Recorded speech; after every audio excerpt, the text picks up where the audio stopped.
আসসালামু আলাইকুম। বিলাস খামারের পক্ষ থেকে সবাইকে জানাই আন্তরিক শুভেচ্ছা অভিনন্দন। আশা করি সবাই ভালো আছেন। আলহামদুলিল্লাহ আমিও ভালো আছি।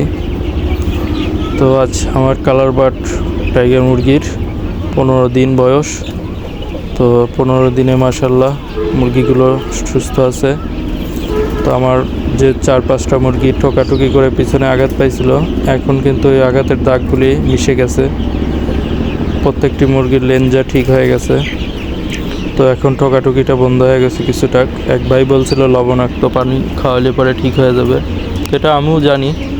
তো আসলে লবণে হালকা একটু পানিতে লবণ দিয়েছিলাম, তো এখন একটু ঠোকাঠুকিটা কমেছে। জানি না আবার শুরু হয় কি না, কারণ কোনো কিছু বলার নেই। কারণ এখন রোদ্রের যে তাপ, দিনে প্রচণ্ড গরম, মনে হয় যে গ্রীষ্মকালের যে গরম না, এই গরমকে ফেল করে দিবে। তো আরেকটা শিক্ষণীয় বিষয় আপনাদেরকে জানাবো।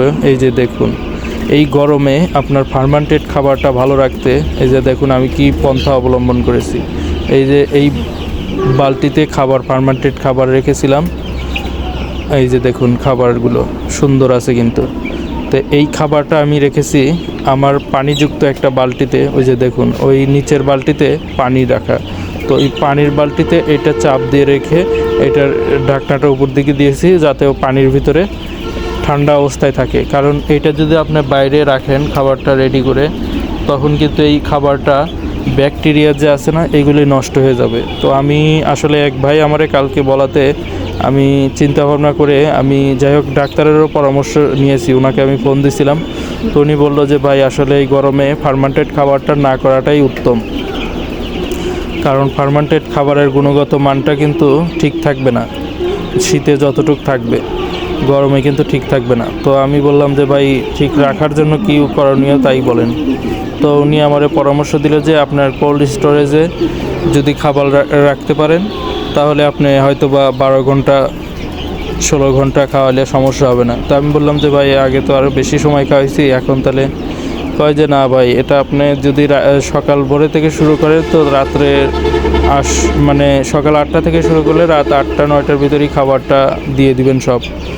তো আমি ঠিক ওনার কথা মতোই করতেছি। তো আর খাবারটা ঠান্ডা রাখার জন্য, যেহেতু আমার ওরকম বড় নর্মাল ফ্রিজ নাই, তো আমি কি করণীয়, এটা আমার মাথার প্ল্যান, আমি নিজের বুদ্ধিতে করেছি। তো বালতির ভিতরে দেখলাম যে একটা বালতি আর একটা বালতির ভিতরে ঢুকানো যায়। তখন আমার মাথায় কেমনে জানি আসলো যে এই বালতিটার ভিতরে কিছু পানি দিয়ে, এই বালতিটার ভিতরে দিয়ে এইটা আটকায় রাখলে পরে খাবারটা দেখি কি অবস্থা থাকে।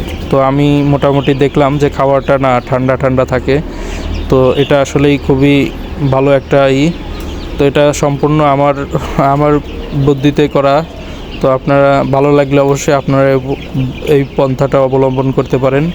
তো যাই হোক, আমারও আপনাদেরকে জানানোর দরকার ছিল, সেই জন্য আমি জানিয়ে দিলাম যে ভাই এই গরমে আপনারা যদি সকাল থেকে এই ফার্মান্টেড খাবারটা ফিডের সাথে মিশিয়ে খাওয়ান, তো অবশ্যই যদি একবারে মিশান, তো খাবারটা কিন্তু এইভাবে ভালো রাখতে হবে। কারণ যে এখন যে গরমটা, এই গরমে কিন্তু খাবারটার ব্যাকটেরিয়া, যে গুণগত ভালো ব্যাকটেরিয়াগুলো, এগুলো কিন্তু নষ্ট হয়ে যাওয়ার সম্ভাবনা থাকে। বা এই খাবারটা ছড়াইয়া দেখা যাবে যে আপনার খামারের একটা ভাইরাসে আক্রান্ত হয়ে যেতে পারে।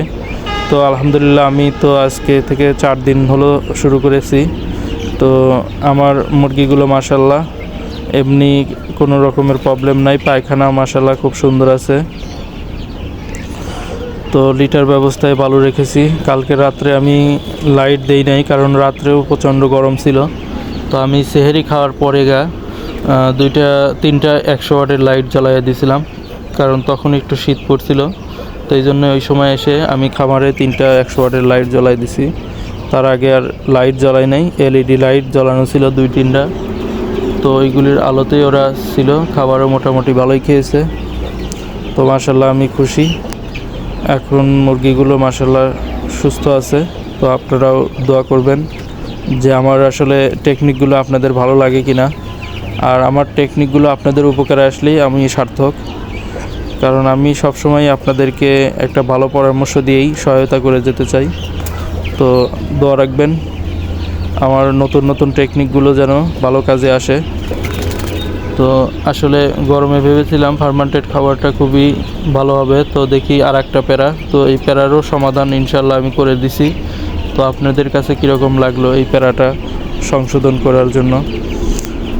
আর আপনাদেরকে আমি আমার এই যে গত ভিডিওতে অলরেডি মনে হয় যে আপনারা দেখতে পেয়েছেন, আমি কিন্তু ভুট্টা ফার্মেন্টেশনের পদ্ধতিটা সুন্দরভাবে আপনাদেরকে তুলে ধরেছি।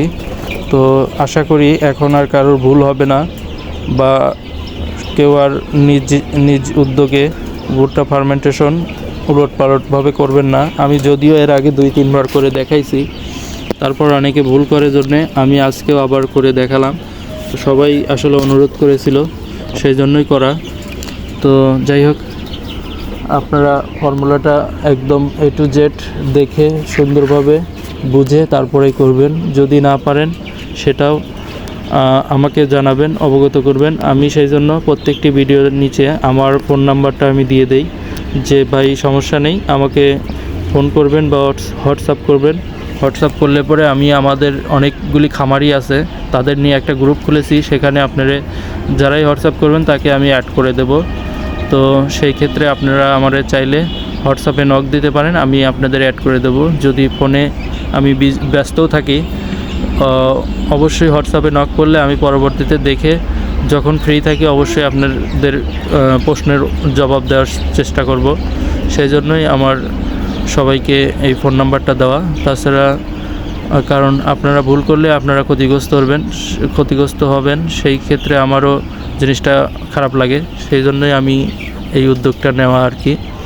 তো সবাই ভালো থাকবেন, সুস্থ থাকবেন, আল্লাহ হাফেজ। আজকের ভিডিও এই পর্যন্তই।